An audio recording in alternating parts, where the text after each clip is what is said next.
आज की एक बहुत ही महत्वपूर्ण प्रेस वार्ता में सभी मीडिया बंधुओं का मैं स्वागत करती हूं, अभिनंदन करती हूं और इस्तकबाल करती हूं। और अपनी बात ये कहकर शुरू करना चाहती हूं कि हर आदमी में होते हैं 10-20 आदमी, जिसको भी देखना कई बार देखना। ये लोकसभा चुनाव इस दृष्टि से बहुत ही विलक्षण रहा है कि मोदी जी के साथ साथ भाजपा और आरएसएस की विषाक्त विचारधारा से जुड़े कई और व्यवसायों में काम करने वाले लोग, कई पत्रकार भी उसमें बेनकाब हुए हैं। मुझे लगता है कि आज की प्रेस वार्ता इसलिए भी महत्वपूर्ण है क्योंकि एक पत्रकार की बेटी होने के नाते बचपन से मैं ये सुनती आई हूं कि खींचो न कमानों को न तलवार निकालो, अगर तोप मुखातिब हो तो अखबार निकालो। तो चौथे स्तंभ, जो लोकतंत्र का चौथा स्तंभ है, उसकी निष्पक्षता और निर्भीकता पूरे लोकतंत्र के लिए कितनी महत्वपूर्ण है, ये बचपन से मुझे सिखाया गया। मैंने कई बार टीवी के डिबेट में भी ये कहा कि एक पत्रकार की कलम अगर झुकती है तो सिर्फ लिखने के लिए झुकनी चाहिए, ऐसा मेरे पिताजी हमेशा कहते थे। अब सवाल ये उठता है कि एक बहुत ही सभ्य, मर्यादित, संयमित दिखने वाले वरिष्ठ पत्रकार पत्रकारिता को कितने निचले स्तर तक ले जा सकते हैं, ये कल से वायरल हो रहे एक वीडियो ने दिखा दिया है। मैं तो रजत शर्मा जी से सीधे सीधे आज पूछना चाहती हूं कि जो अपशब्द रजत शर्मा जी ने कहे हैं, वो क्या उनकी आदत है, उनकी फितरत है, कांग्रेस और विपक्ष से उनकी नफरत है, या मोदी जी का चरण वंदन है? और मुझे लगता है कि कल से भारत के सोशल मीडिया प्लेटफॉर्म्स पर लाखों लोग जो अपनी राय, अपनी प्रतिक्रिया एक अभद्र टिप्पणी के ऊपर दे रहे हैं, उन सब के सामने सार्वजनिक रूप से एक स्पष्टीकरण या बयान जरूर आना चाहिए था। मैं थोड़ी सी क्रोनोलॉजी बताना चाहती हूं कि असल में हुआ क्या। पहले हम लोग सोच रहे थे कि वो दोनों वीडियो यहां पर दिखाएं, पर वो आपको मेरी टाइमलाइन पर जरूर मिलेंगे। ये वाकया है 4 जून का, जिस दिन नतीजे लोकसभा चुनाव के सामने आ रहे थे और मैं यहीं एआईसीसी के प्रांगण में बैठकर इंडिया टीवी पर बहस कर रही थी। अब होता ऐसा है कि अगर एंकर और प्रवक्ता साथ में बोल रहे हों, कांग्रेस की बढ़ती हुई टैली को देखकर गर्मजोशी का माहौल हो, शोर शराबा हो और टीवी स्क्रीन सामने ना हो, तो अक्सर बुदबुदाकर या धीरे से अगर कोई बात कही जाती है तो वो सुनाई नहीं दे पाती है। उस दिन मैं नहीं सुन पाई, मेरे सामने टीवी स्क्रीन भी नहीं थी। फिर ये वीडियो अचानक से वायरल होना शुरू हुआ। कल मेरे और पवन खेड़ा जी के संज्ञान में हमारे कुछ कांग्रेस के कार्यकर्ताओं ने भी, और ट्विटर यानी कि एक्स, पहले ट्विटर कहा जाता था, उस प्लेटफॉर्म पर भी हमें कई लोगों ने ये वीडियो भेजा। और मैं सच कहती हूं, पहले तो यकीन नहीं हुआ कि रजत शर्मा जैसे व्यक्ति सार्वजनिक तौर पर एक लाइव डिबेट में इतनी भद्दी गाली का प्रयोग कर सकते हैं। और चूंकि जो वीडियो हमें भेजा गया उसमें नीचे वो गाली लिखी हुई भी थी, तो मन नहीं माना कि ऐसा हो सकता है। हम इंडिया टीवी के प्लेटफॉर्म पर गए, वहां से जो उन्होंने खुद फुटेज डाली थी उस फुटेज को निकाला, उस फुटेज की उस क्लिप को निकाला जिसमें ये वाकया घटित हो रहा है। और वहां पर भी, जिसे अंग्रेजी में एक एक्सप्रेशन कहा जाता है, अंडर द ब्रेथ, बुदबुदाकर, धीरे से, केवल इस बात पर कि मैं उन्हें टोक रही हूं कि कांग्रेस पर आज भी लगातार प्रहार मत कीजिए। शायद मोदी जी की घटते हुई संख्या और कांग्रेस की बढ़ती हुई संख्या को देखकर झुंझला इतना गए कि उन्होंने वो गाली दी। और अब मैं एक नारी के तौर पर भी, एक भारतीय महिला के तौर पर, मैं ये जानना चाहती हूं रजत शर्मा जी से कि ये बात सिर्फ एक रागिनी नायक की नहीं है। मैं 10 साल से ईमानदारी से अपनी पार्टी का पक्ष टीवी पर रख रही हूं। आप पत्रकार होते हुए भी भाजपा का पक्ष रख रहे हैं। मोदी जी के साथ जो आपका इंटरव्यू हुआ वो सबने देखा, किस तरीके की बातचीत उसमें हुई, सबने देखा।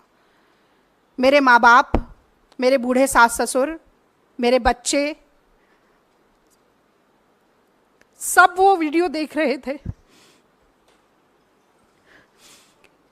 कांग्रेस के लाखों करोड़ों लोग, इस देश की जनता वो वीडियो देख रही थी। आपने मुझे गाली दी सिर्फ इसलिए कि मैं ईमानदारी से अपनी पार्टी का काम कर रही हूँ, इसलिए कि मैं ईमानदारी से अपनी पार्टी का काम कर रही हूँ। और सिर्फ गाली नहीं दी, उसके बाद सुबह आपने मुझे धमकाना शुरू किया। आपने कहना शुरू किया कि अगर प्रेस कॉन्फ्रेंस किया जाएगा तो डेफेमेशन का केस करेंगे। मतलब आप चोरी करें, उसके बाद आप सीना चोरी करें। आपको लगता है कि धमकाने से हम डर जाएंगे? और ये आंसू सिर्फ इसलिए नहीं है कि मेरा अपमान हुआ है, ये आंसू इसलिए कि आप सोचते हैं कि सत्ता का घमंड इतना है, अहंकार इतना है, आपको लगता है कि आप कुछ भी करेंगे और बच के निकल जाएंगे क्योंकि मोदी जी का हाथ आपके ऊपर है। आप गाली दें, उसके बाद आप कहें कि आप ही डेफेमेशन का केस करेंगे और कांग्रेस पार्टी पीछे हट जाएगी। मैं याद दिलाना चाहती हूं आपको रजत शर्मा जी, महात्मा गांधी ने इस देश में सबसे पहले अभय का पाठ पढ़ाया था। चंपारण में नीलहे जबरदस्ती नील की खेती कराते थे। गांधी जी ने कहा था कि सत्ता के गुरूर से डरो मत, अत्याचार से, शोषण से डरो मत। कितनी भी ताकत हो सरकार के पास, डरो मत। और मुझे लगता है कि वही आज राहुल गांधी भी चरितार्थ कर रहे हैं जब वो ये नारा देते हैं, डरो मत। तो देखिए, हम डरे नहीं, आपकी गीदड़ भपकियों से नहीं डरे। सबसे पहले तो मुझे लगता है कि आपको बताना चाहिए था कि अगर आपने गाली नहीं दी तो आपने कहा क्या है, कौन से शब्दों का इस्तेमाल किया है। वो आपने नहीं किया क्योंकि न सिर्फ आपका मुखौटा हटा है, बल्कि आपके मन में कितना मैल है, कितना जहर है, कितना गुस्सा, कितना क्रोध, कितनी घृणा है, वो सब आज कहीं ना कहीं बाहर आया है। तो आज विलंब हुआ, हमने सुबह 12 बजे प्रेस वार्ता रखी थी। उसके बाद ये क्रिमिनल कंप्लेंट हमने लॉन्च की है, ये आपसे हम शेयर करेंगे। 2 sections, section 294 and section 509 of the IPC. Section 294 कहता है, whoever to the annoyance of others does any obscene act in the public place or sings, recites or utters any obscene song, ballad or words in or near any public space shall be punished with imprisonment of either description for a term which may extend to 3 months or with fine or with both. और दूसरा section 509, outraging modesty of a woman. Whoever intending to insult the modesty of a woman utters any words, makes any sound or gesture, or exhibits any object intending that such word or sound shall be heard, or that such gesture or object shall be seen by such woman, or intrudes upon the privacy of such woman, shall be punished with the imprisonment for a term which may extend to 3 years, and also with fine. तो आपकी धमकियों और गीदड़ भपकियों से आपने चुप कराने की कोशिश की, खामोश कराने की कोशिश की। हमने ये क्रिमिनल कंप्लेंट लॉन्च की है और हम न सिर्फ ये उम्मीद रखते हैं कि इस पर प्राइमा फेसे इन्वेस्टिगेशन के बाद एफआईआर भी दर्ज होगी, बल्कि मैं आज एनसीडब्ल्यू को भी आप सभी मित्रों के माध्यम से जगाना चाहती हूँ। ये सुओ मोटो कॉग्निजेंस एनसीडब्ल्यू कब लेना सीखेगी? नेशनल कमीशन ऑफ वुमेन को कठपुतली की तरह नचाना मोदी सरकार कब बंद करेगी?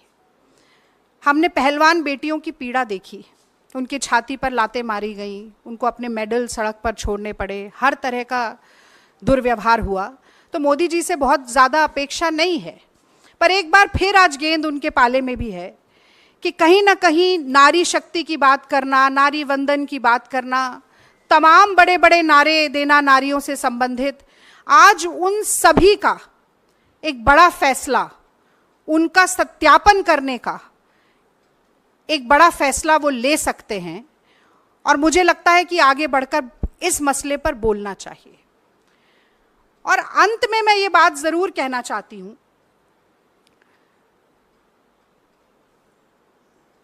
कि हमने पिछले 10 साल में देखा, विपक्ष के प्रवक्ताओं की घेराबंदी होती थी, विपक्ष के प्रवक्ताओं को कम समय दिया जाता था टेलीविजन के डिबेट पर, विपक्ष के प्रवक्ताओं को बहुत सी बार म्यूट कर दिया जाता था, भाजपा के प्रवक्ताओं को कवर फायर मिलता था एंकर की तरफ से। लेकिन एक परिकल्पना में जो सबसे बड़ी अतिशोक्ति होती है ना, हम भी जब ये होता था तो हम बैठ के कहते थे कि भाई कुछ भी हो जाए, एक दिन ऐसा नहीं आएगा कि कभी माँ बहन की गाली देने की नौबत आन पड़े।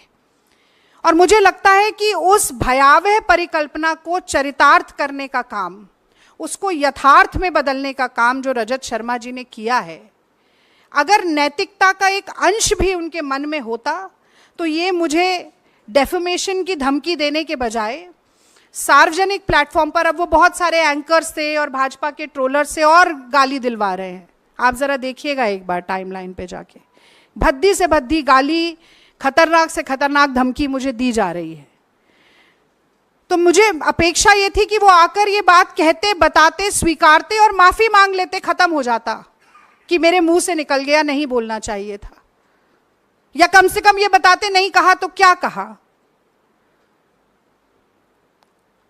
तो ये जो घमंड है, ये जो धृष्टता है, ये जो अहंकार है, ये जो अहम है कि अगर सत्ता का हाथ मेरे सर पे है, मेरी पीठ पर है, तो मैं कुछ भी कर गुजरूंगा और मेरा कोई कुछ नहीं बिगाड़ सकता, इस घमंड को तोड़ना जरूरी है। इसलिए हम ये लड़ाई लड़ रहे हैं। और मुझे तो बड़ा आश्चर्य होता है, विद्यार्थी परिषद से संबंध रखते हैं रजत शर्मा जी, मुझे लगता है इनकी शायद ये प्रशिक्षण वहीं से शुरू हो गया था। और उसका वो एक अंग्रेजी में कहा जाता है, scratch on the surface and you will see the ugliness beneath.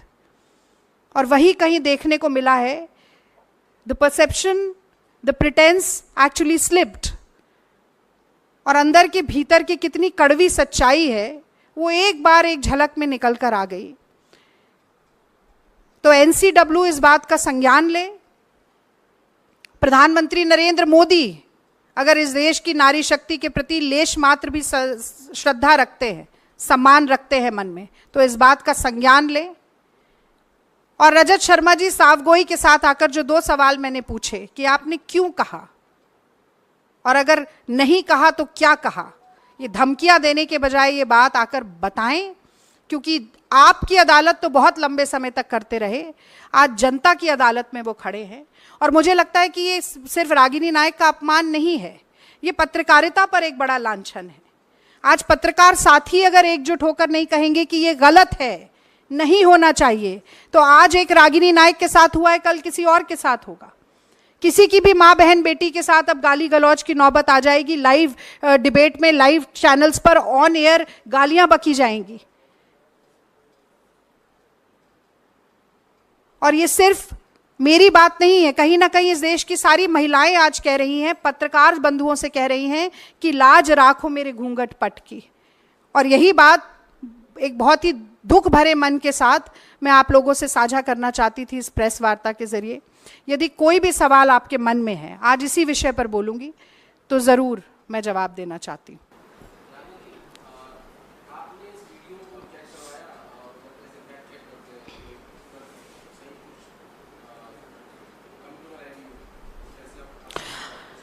आदेश जी, मैंने जैसा कि आपको बताया कि जो पहला वीडियो मुझे मिला वो भी मेरी टाइमलाइन पर है, वो वीडियो मुझे लगा कि एडिटेड है, क्योंकि उसमें नीचे एक गाली लिखी हुई है, ऊपर ये भी लिखा हुआ है कि रजत शर्मा गाली दे रहे हैं।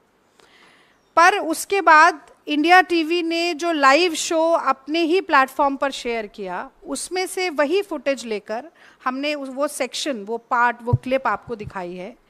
अगर वो मॉफ्ड है तो इंडिया टीवी अपने ही सीनियर मोस्ट एडिटर की मॉफ्ड वीडियो क्यों शेयर करेगा? वो किसी और प्लेटफॉर्म से नहीं ली गई, उसके साथ कोई छेड़खानी नहीं की गई। और जो आप जांच की बात कर रहे हैं, मुझे लगता है ओनस ऑफ प्रूफ इस वक्त परपिट्रेटर पर है, अग्रेसर पर है, जिसने गलती की है उसके ऊपर है। तो अगर ये जांच की मांग होती है, वो जांच करवाएं ना, वो मांग कर रहे हैं ना हाँ कह रहे हैं ना कह रहे हैं। उन्हें लग रहा था कि एक लीगल धमकी देंगे और सारी बात खत्म हो जाएगी, ऐसा हुआ नहीं। अब ये क्रिमिनल कंप्लेंट भी है, तो ये हम बीच में छोड़ने वाले नहीं हैं, अंत तक इस लड़ाई को लेकर जाएंगे।